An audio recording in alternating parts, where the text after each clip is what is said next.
Hi dears, அஸ்லாம் வலைக்கும். Welcome to Hakeem பினாஸ் சேனல். இன்றைக்கி என்ன ரெசிபி பார்க்க போகிறோன்னா, பொட்டேட்டோ பால்ஸ் டேஸ்டியாக கிறிஸ்பியாக எப்படி செய்கிறதுன்னு பார்க்கலாம் வாங்க.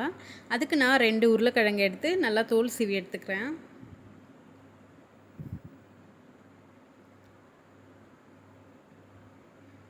இப்போ வந்து உருளைக்கிழங்கை நான் சின்ன சின்ன பீஸாக கட் பண்ணிக்கிறேன்.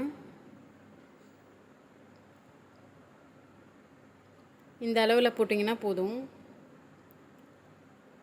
இப்போ ஒரு பாத்திரத்தில் கொஞ்சமாக தண்ணி எடுத்துக்கிட்டு உருளைக்கிழங்கை நான் வேக வைக்கிறேன்.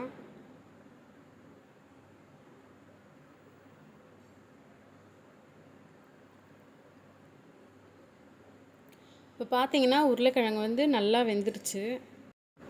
நசுக்கி பார்த்தீங்கன்னா நல்லா மாவு மாதிரி வெந்திருக்கணும் உருளைக்கிழங்கு. இப்போ இது ஒரு பாத்திரத்தில் மாற்றிட்டு நான் வந்து நல்லா மசிச்சு எடுத்துக்கிறேன். பாருங்கள், இந்த அளவில் இருக்கணும். இப்போ வந்து நான் 3 டேபிள் ஸ்பூன் அளவுக்கு கார்ன்ஃப்ளவர் மாவு சேர்த்துக்கிறேன்.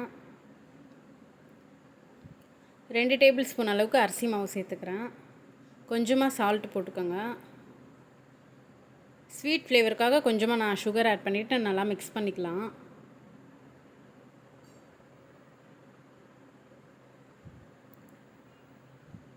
லைட்டாக கொஞ்சமாக ஆயில் ஊற்றி நல்லா பிசைஞ்சு எடுத்துக்கோங்க.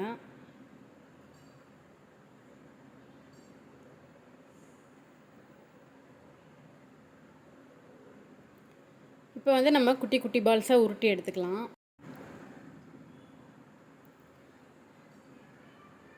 நான் வந்து ரஸ்க்கு வந்து தூள் பண்ணி வச்சுருக்கேன், அதில் போட்டு எடுத்துக்கிறேன். நல்லா கிறிஸ்பியாக சூப்பராக இருக்கும் டேஸ்ட். அதுக்காக இப்போ எல்லாத்தையுமே நம்ம அதே மாதிரி குட்டி குட்டியாக பால்ஸ் மாதிரி உருட்டி எடுத்துக்கலாம். இப்போ ஒரு கடாயில் நம்ம பொட்டேட்டோ பால்ஸ் பொரிக்கிறதுக்கு தேவையான அளவுக்கு எண்ணெய் ஊற்றிக்கலாம்.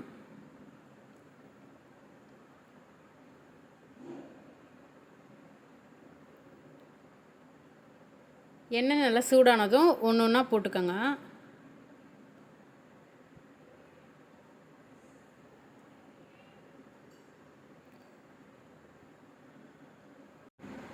கொஞ்சம் மீடியம் ஃப்ளேம்லேயே இருக்கட்டும். பார்த்து பொறுமையாக திருப்பி விட்டுருங்க. கொஞ்சம் நல்லா கோல்டன் ப்ரௌன் கலரில் வந்த பிறகு நம்ம எடுத்துக்கலாம். இப்போ ஒரு தட்டில் வச்சு சர்வ் பண்ணிங்கன்னா சுவையான கிறிஸ்பியான பொட்டேட்டோ பால்ஸ் ரெடி ஆகிடும். சாஸ் தொட்டு சாப்பிட்டிங்கன்னா ரொம்பவே சூப்பராக இருக்கும். குழந்தைங்களும் ரொம்ப விரும்பி சாப்பிடுவாங்க. இந்த வீடியோ உங்களுக்கு பிடிச்சிருந்தா லைக் பண்ணுங்கள், ஷேர் பண்ணுங்கள், கமெண்ட் பண்ணுங்கள். மறக்காமல் நம்ம சேனலில் சப்ஸ்கிரைப் பண்ணி சப்போர்ட் பண்ணுங்கள் ஃப்ரெண்ட்ஸ். இன்னொரு வீடியோவில் பார்க்கலாம். Bye friends.